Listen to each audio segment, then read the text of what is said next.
बड़ी जानकारी आपको दे दें। नई दिल्ली रेलवे स्टेशन पर भगदड़ मची है, तो दिल्ली से बड़ी खबर आपको बता रहे हैं। प्रयागराज जाने के लिए रेलवे स्टेशन पर भीड़ थी। भगदड़ में 18 लोगों की मौत की जानकारी सामने आ रही है। कई लोग घायल हो गए हैं।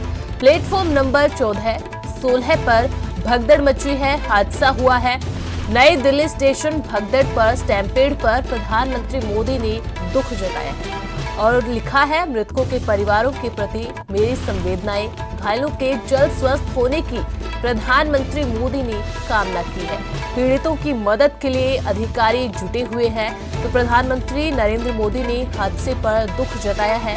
नई दिल्ली रेलवे स्टेशन पर यह स्टैम्पेड हुई है, जहां प्रयागराज जाने के लिए भारी संख्या में लोग मौजूद थे और इसी दौरान ये भगदड़ होती है। इस भगदड़ में 18 लोगों की मौत हो जाती है, कई लोग घायल हैं। प्लेटफॉर्म नंबर 14 पर और 16 पर यह स्टैम्पेड हुआ है। इस हादसे पर प्रधानमंत्री से लेकर मुख्यमंत्री योगी आदित्यनाथ, दिल्ली की कार्यवाहक मुख्यमंत्री आतिशी ने भी इस हादसे पर दुख जताया।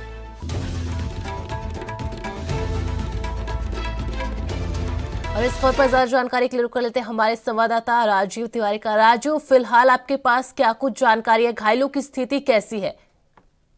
यहाँ पर बात करें, जिस तरीके से प्रयागराज जाने के लिए नई दिल्ली रेलवे स्टेशन पर लगातार भीड़ की संख्या जो थी बढ़ती नजर आती, क्योंकि रविवार और शनिवार की वजह से कहीं ना कहीं लोग जो है उनकी संख्या ज्यादा हो चुकी थी। मगर यहाँ पर बात करें, जिस तरीके से हादसा देखने को मिला है, क्योंकि जो रेलवे प्रशासन की तरफ से रेलवे स्टेशनों पर अनाउंसमेंट नहीं हो रही थी, जिसकी वजह से लोगों के अंदर पैनिकता देखने को मिली और जिसकी वजह से कहीं ना कहीं लोग जो है वो घायल होते हुए नजर आए। मगर बाद में जिस तरीके से LNJP अस्पताल की तरफ से पहले अनाउंस किया गया कि 15 लोग मारे गए हैं, फिर उसके बाद में लगभग गिनती 17 के करीब हो चुकी थी और यहाँ तक कि खुद प्रधानमंत्री ने भी इस घटना को लेकर जानकारी सोशल मीडिया पे दी थी, एक्स पर, और लगातार कहीं ना कहीं घायलों के लिए कहीं ना कहीं उपराज्यपाल भी LNJP अस्पताल में पहुंचे। मगर जिस तरीके की लापरवाही रेलवे प्रशासन की तरफ से देखने को मिली, क्योंकि रेलवे प्रशासन जो है वो कहीं ना कहीं 12 बजे तक इस जानकारी को सिर्फ छुपाने की कोशिश करता रहा। मगर अब जिस तरीके से इतना बड़ा हादसा हुआ है, इसकी जिम्मेदारी जो है वो रेलवे प्रशासन की है और रेलवे प्रशासन ही अब स्पष्ट कर पाएगा किस वजह से ये घटना घटी थी और रेलवे प्रशासन की तरफ से अनाउंसमेंट क्यों नहीं की जा रही थी।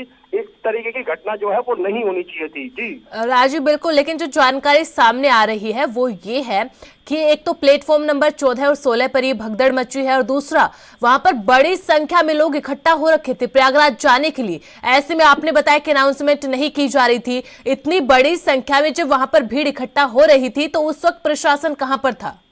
देखिए, यहाँ पर बात करें रेलवे प्रशासन की, तो रेलवे प्रशासन की तरफ से लगातार टिकटें जो है वो बेची जा रही थी, जिसकी वजह से संख्या जो है वो बढ़ती नजर आती है। क्योंकि रविवार और शनिवार का दिन जब होता है तो कहीं ना कहीं लोगों की संख्या जो है वो कहीं ना कहीं ज्यादा बढ़ जाती है, जिसकी वजह से रेलवे प्रशासन को तमाम इंतजाम जो थे वो करने थे। मगर यहाँ पर 14 नंबर प्लेटफॉर्म की बात करें तो 14 नंबर प्लेटफॉर्म और 13 नंबर और 12 नंबर पर लगातार लोगों की संख्या जो थी वो ज्यादा थी और लोगों को अनाउंसमेंट नहीं मिल पा रही थी, जिसकी वजह से ये नहीं समझ में आ पा रहा था कि कौन से नंबर प्लेटफॉर्म पर गाड़ी आएगी। मगर यहाँ पर जिस तरीके से लोगों के बीच में जानकारी मिली कि 14 नंबर पर कहीं ना कहीं गाड़ी आने वाली है और उसी को गाड़ी को पकड़ने के लिए लोग जो है वो पहले कहीं ना कहीं गाड़ी को पकड़ना चाहते थे, जिसकी वजह से भगदड़ मची और भगदड़ के अंदर इतने लोगों की मौत जो है वो हो पाई। मगर यहाँ पर बात करें रेलवे प्रशासन की, क्योंकि रेलवे प्रशासन अगर पहले से ही इंतजाम करता तो इस तरीके की घटना जो है वो नहीं हो पाती।